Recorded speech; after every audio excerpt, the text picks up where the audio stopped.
Sir উপজেলা নির্বাহী sir Shibganj Bogura. বিসমিল্লাহির রহমানির রহিম। প্রিয় শিক্ষার্থীরা, আমি একটু অ্যাটেনশন কামনা করছি। আমি প্রথমেই দুইটি কারণে ক্ষমা চেয়ে নিচ্ছি।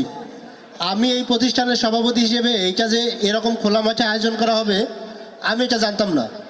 আমি এটা জানলে এটা হতো না, এজন্য ক্ষমা চাচ্ছি। আর ক্ষমা চাচ্ছি আমি দেরি করে আসছি, হয়তো আমি অনেকক্ষণ আগে আসলে আরও আগেই প্রোগ্রাম শেষ হয়ে যেত। যা হোক, আমাদের সর্বজন শ্রদ্ধেয় বিশিষ্ট শিক্ষানুরাগী, তোমাদের সবার শ্রদ্ধেয় শিক্ষক জনাব মোহাম্মদ আতাউর রহমান মণ্ডল স্যারের অবসরজনিত বিদায় উপলক্ষে আয়োজিত এই অনুষ্ঠানে প্রধান অতিথি হিসেবে উপস্থিত আছেন আমার চাকরি জীবনের প্রথম সহকর্মী, যার সাথে অনেক স্মৃতি রয়েছে, জনাব রমজান আলী আকন্দ, মান্যবর জেলা শিক্ষা অফিসার বগুড়া। বিশেষ অতিথি হিসেবে উপস্থিত আছেন আমাদের উপজেলা শিক্ষা বিভাগের অভিভাবক জনাব মোহাম্মদ গোলাম মাহবুব মোর্শেদ। উপস্থিত আছেন এই বিদ্যালয়ের নতুন দায়িত্ব যিনি গ্রহণ করতে যাচ্ছেন, ভারপ্রাপ্ত প্রধান শিক্ষক জনাব মোহাম্মদ সাইফুল ইসলাম সহ স্টেজে উপস্থিত অন্যান্য সুধীবৃন্দু, আমার প্রাণপ্রিয় শিক্ষার্থীবৃন্দ যারা অনেকক্ষণ যাবৎ এই রৌদ্রের মধ্যে বসেছিল, এই বিদ্যালয়ের অন্যান্য শিক্ষক মণ্ডলী, সবার প্রতি আমি আন্তরিক সালাম জানাচ্ছি। আসসালামু আলাইকুম। বক্তব্য অনেক হয়েছে, আমি প্রথম থেকে থাকলে আমার জন্য একটু ভালো হতো। আমি আতাউর রহমান স্যার সম্পর্কে অনেক কিছু জানতাম, তার সাথে আমার অনেকগুলো স্মৃতি আছে। আমারও প্রায় 1 বছর হতে চললো এখানে দায়িত্বভার গ্রহণ করার। আমি প্রথমে এসেই অনেক বড় একটি ইভেন্ট পেয়েছিলাম। সেই ইভেন্টের ভেন্যু ছিল এখানে, স্বাধীনতা দিবস উদযাপন। তো আমি সেই প্রোগ্রামটি করতে যেয়ে তাকে খুব ভালো সহায়তা পেয়েছি। প্রধান শিক্ষক হিসেবে তিনি আমাকে অনেক সহায়তা করেছে, যার জন্য এই ভেন্যুতে আমি খুব সাফল্যের সাথে জাতীয় দিবসটি উদযাপন করতে পেরেছিলাম। এখানে এসএসসি পরীক্ষার ভেন্যু, পরিবর্তিত পরিস্থিতিতে আমি অনেক উদ্বেগ উৎকণ্ঠার মধ্যে পরীক্ষা পরিচালনা করেছিলাম। আমরা চেয়েছিলাম একটি সুষ্ঠু পরীক্ষা পরিচালনার জন্য। সেদিক থেকেও আতাউর রহমান স্যারের খুব ভালো একটি সহযোগিতা পেয়েছিলাম। কিছুদিন আগে এখানে বিশ্ব সাহিত্য কেন্দ্রে একটি ভ্রাম্যমান বইমেলা হয়েছিল। সেই বইমেলাটিও তিনি খুব ভালোভাবে এখানে আয়োজন করতে সহায়তা করেছিল। তার এখানে সন্ধ্যার পরে অনেক বাচ্চারা, অনেক বাইরের ছেলেমেয়েরা, কিছু বহিরাগত লোকজন এখানে আড্ডা দিত। আমি তাকে একদিন বললাম, তিনি থানার সহায়তা নিয়ে সে আড্ডাটিও বন্ধ করেছেন। আমি এজন্য তাকে ধন্যবাদ দিয়েছি। আমাদের আসলে যে কোনো একটি প্রতিষ্ঠান পরিচালনার জন্য আমাদের যেরকম মেধাবী ব্যক্তির প্রয়োজন, ঠিক সেরকমই প্রশাসনের সাথে সহায়তা করে, প্রশাসনের ভাবমূর্তি বোঝে এবং তার প্রতিষ্ঠানকে পরিচালনা করতে পারে, এরকম লোকের সবচেয়ে বেশি প্রয়োজন হয়। আতাউর স্যার সেই ব্যক্তিটি ছিলেন যার দ্বারা আমরা এই প্রতিষ্ঠানটি পরিচালনা করছি। তিনি এই প্রতিষ্ঠানেরই ছাত্র। 1979 সালে সম্ভবত ভর্তি হন এবং 1982 সালে এই প্রতিষ্ঠান থেকেই এসএসসি পাশ করে চলে যান। তার খুব মজার গল্প, তিনি যদিও বাংলা সাহিত্যের স্টুডেন্ট রাজশাহী বিশ্ববিদ্যালয়ের, তখন হয়তো চিন্তা করলে উনি অনেক ভালো চাকরিতে যেতে পারতেন, আরও অপেক্ষাকৃত আমরা যেটা ভালো বলে মনে করি আর কি, যদিও শিক্ষকতা পেশা সবচেয়ে মহান পেশা, কিন্তু তিনি এই প্রতিষ্ঠানের প্রতি যে ঋণী ছিলেন, সেই ঋণ পরিশোধ করার মন মানসিকতা নিয়ে আবার এই প্রতিষ্ঠানে চলে আসলেন। একেবারে পাশ করার সাথে সাথেই সম্ভবত, তাই না, মাস্টার্স পাশ করার সাথে সাথেই, যাতে অন্য চাকরির চিন্তা না করেও। তো সেজন্য তাকে ধন্যবাদ জানাচ্ছি। এটা আপনারই প্রতিষ্ঠান ছিল।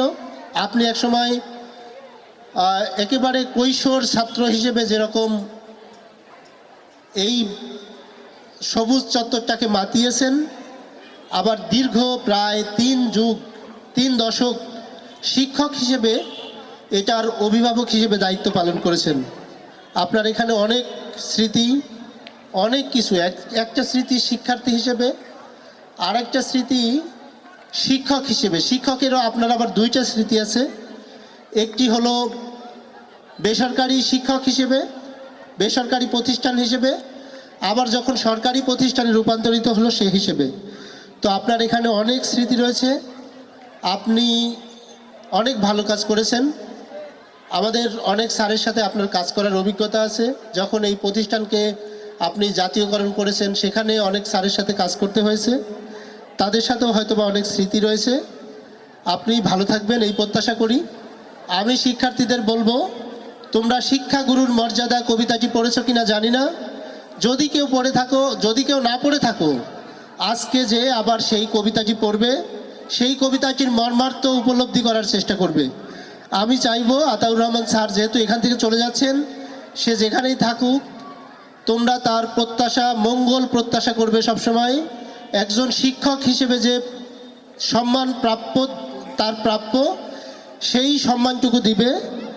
এখন যারা শিক্ষার্থী আছো তারা ভালো করে লেখাপড়া করবে, সমাজের সবচেয়ে উঁচু স্থানে যাবে, মর্যাদাপূর্ণ স্থানে যাবে, এবং আতাউর স্যারকে ফোন করে বলবে যে স্যার আপনি থাকা অবস্থায় আমি ওই প্রতিষ্ঠানের শিক্ষার্থী ছিলাম, আমি স্যার আজকে বাংলাদেশের এই বড় জায়গায় আছি, আমি আপনাকে স্মরণ করছি। যদি ফোন করেও কথা বলো তাহলে তোমার এই স্যার গর্ববোধ করবেন, তিনি আনন্দ উপলব্ধি করবেন। আমি আতাউর স্যারের উত্তর মঙ্গল কামনা করি। আপনার আজকে থেকে হয়তো কর্মজীবন শেষ হলো, কালকেই যখন 10টা বাজবে আপনার মধ্যে একটি উদ্বেগ উৎকণ্ঠা কাজ করবে। যেমন ওই যে আমরা রাত পোহাবার কত দেরি পাঞ্জেরি, আমরা আসলে কর্মজীবনে এটাই প্রত্যাশা করি যে আমার অবসর টাইমটা কত দূরে, কিন্তু যখন অবসর টাইমটা চলে আসে অবসরের পরের দিন থেকে আমাদের হতাশা কাজ করে, কারণ পরের দিন থেকে আর সারাটা দিন কিভাবে কাটবে সেই জায়গাটা খুঁজে পাওয়া যায় না। আমি আতাউর স্যারকে অনুরোধ করব আপনি বিভিন্ন সামাজিক সাংস্কৃতিক কাজের সাথে জড়িত থাকবেন, তাতে করে আপনার সময়টা ভালো থাকবে। আপনি যেহেতু শিক্ষার সাথে প্রায় 3 দশক কাজ করলেন, শিক্ষা নিয়ে কাজ করবেন, এতে করেও আপনার সময়টি ভালো কাটবে।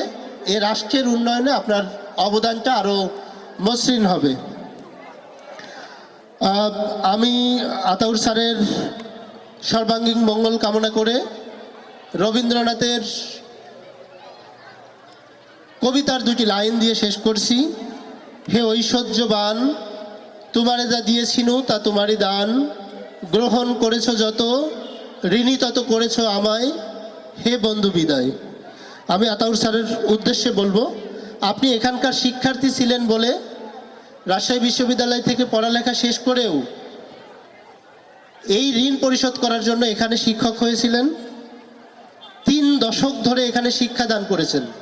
আপনি যত শিক্ষাদান করেছেন, আপনি এই জাতির কাছে, এই শিবগঞ্জের আপামর জনতার কাছে, শিক্ষার্থীদের কাছে শুধুই ঋণী হয়েছেন। এই ঋণ পরিশোধ করার একমাত্র উপায় হবে আপনি যতদিন বেঁচে থাকবেন এই প্রতিষ্ঠানের মঙ্গল কামনা করবেন, শিবগঞ্জের মঙ্গল কামনা করবেন। আপনার যত শিক্ষার্থী ছিল, এখন আছে, ভবিষ্যতে আসবে, সবার জন্য মঙ্গল কামনা করবেন। তারা যেন বাংলাদেশের সবচেয়ে বড় জায়গাগুলোতে যেতে পারে, এই শিবগঞ্জের মুখকে উজ্জ্বল করতে পারে, আপনার মুখকে উজ্জ্বল করতে পারে এবং দেশের উন্নয়নে কাজ করতে পারে। এই প্রখর রৌদ্রের মধ্যে শিক্ষার্থীরা বসে থেকে অনেকক্ষণ থেকেছ এবং অন্যান্য সুধীবিন্দু অনেকক্ষণ ছিলেন। আজকের প্রধান অতিথি অনেক কষ্ট করে বগুড়া থেকে এসেছেন। আমি সবাইকে এই প্রতিষ্ঠানের সভাপতি হিসেবে সবার প্রতি কৃতজ্ঞতা জ্ঞাপন করে আমার বক্তব্য এখানে শেষ করছি। আসসালামু আলাইকুম।